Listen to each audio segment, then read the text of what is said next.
Bismillah ar-Rahman ar-Rahim, wa sallallahu ala nabi al-Karim, KMG Motivation, let's go.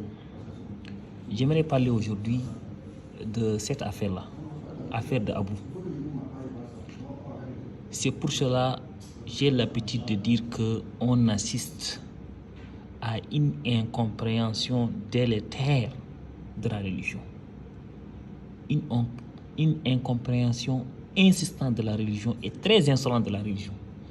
La religion, on ne l'interprète pas n'importe comment. On ne la comprend pas n'importe comment. Voici les hadiths du prophète sallallahu alayhi wa sallam. Premier hadith. Qu'est-ce qu'il dit? C'est lui qui cache les défauts de son frère. Allah lui cachera ses défauts d'ici-bas et dans l'au-delà. Premier hadith. Deuxième hadith.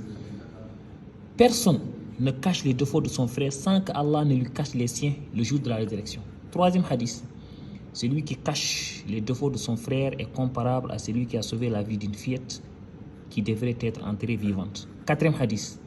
Celui qui cache les défauts de son frère, Allah cachera les siens le jour de la résurrection. Quant à celui qui les dévoile, Allah dévoilera ses péchés et l'humiliera en mentionnant même ce qu'il a commis en étant seul dans sa demeure. Combien de péchés on a fait en étant seul dans notre demeure que les autres personnes ne savent pas, qu'il n'y a que Allah et nous qui le savons.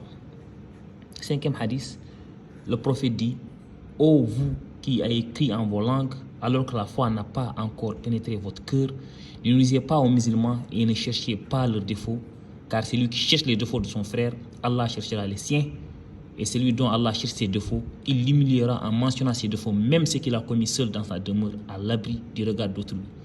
Et que ça, pratiquement nous tous nous faisons des défauts que nous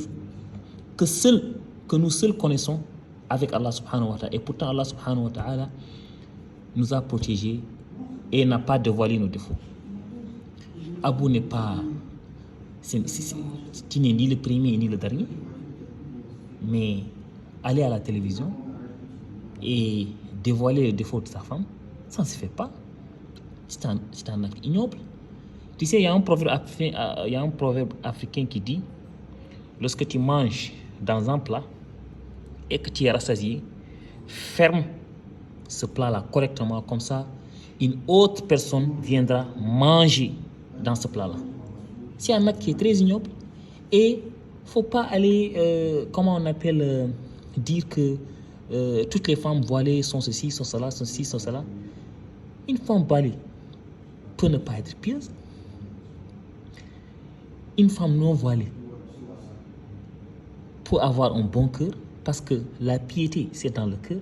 Mais sachez une chose, les béabas de la religion, on a deux anges, un ange à gauche et un ange à droite. L'ange à droite écrit les bonnes actions, l'ange à gauche écrit les mauvaises actions. Sache que cette femme qui ne met pas le voile, l'ange à gauche est en train d'écrire que c'est un péché.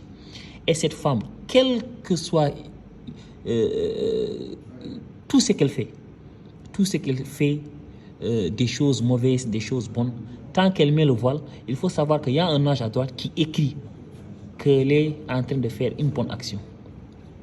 Donc nous, quand on dit aux femmes de voiler, on n'est pas en train de juger, on est en train de prêcher. Et il faut savoir que le jour de la résurrection, Allah va nous demander pourquoi on n'a pas prêché. C'est une recommandation d'Allah et c'est une recommandation du prophète sallallahu alayhi wa sallam. Prêcher n'est pas synonyme de juger. Donc arrêtez cela. Oui, les femmes voilées sont ci, les femmes voilées sont cela, les femmes non voilées sont ci, les femmes non voilées sont cela. Si une femme ne se voile pas, elle n'est pas prête, on respecte ça. Mais on va continuer à prêcher de se voiler. Parce que ce que Allah a dit, c'est ce que le prophète sallallahu alayhi wa sallam a dit. Et si une femme voilée fait du n'importe quoi, on demandera à Allah de la mettre sur le bon chemin. Parce que faut pas oublier, Allah a dit que la personne est créée très faible, que la personne est toujours dans la perdition. Donc on est très faible, on est assujetti à faire énormément de péchés. Donc faut pas juger. Et faut continuer à ordonner ce qui est bien et à condamner le répréhensible. Donc ce qu'Abou a fait, ça ne se fait pas. On ne dévoile jamais les défauts de son frère. On ne dévoile jamais les défauts de sa sœur. On ne dévoile jamais les défauts d'une femme. On ne le dévoile jamais. Parce que, comme l'a dit le prophète sallallahu alayhi wa sallam, Allah l'humiliera en mentionnant même ce qu'il a commis étant seul dans sa demeure. Vraiment, il doit faire une vidéo et demander pardon à sa femme. à cette femme-là. Parce que le faire en public, là, ça ne se fait pas. Et arrêtons ces jugements-là. Oui, les femmes voilées, les femmes non voilées. Arrêtons ces jugements-là. Quand une femme ne se voile pas, elle fait un péché. Et l'ange qui est à gauche va écrire ces péchés-là. Même si c'est la femme la plus pieuse, elle a un cœur qui est pur. Quand une femme se voile, il faut savoir que l'ange qui est à droite va écrire que c'est une bonne action. Même si elle fait n'importe quoi. Si elle fait n'importe quoi, c'est entre cette femme-là et Dieu. Ce n'est pas entre cette femme et les personnes. Donc arrêtons cela. Arrêtons cela. On demande à Allah subhanahu wa ta'ala qu'il nous mette sur le droit chemin. Et c'est ce qui est important.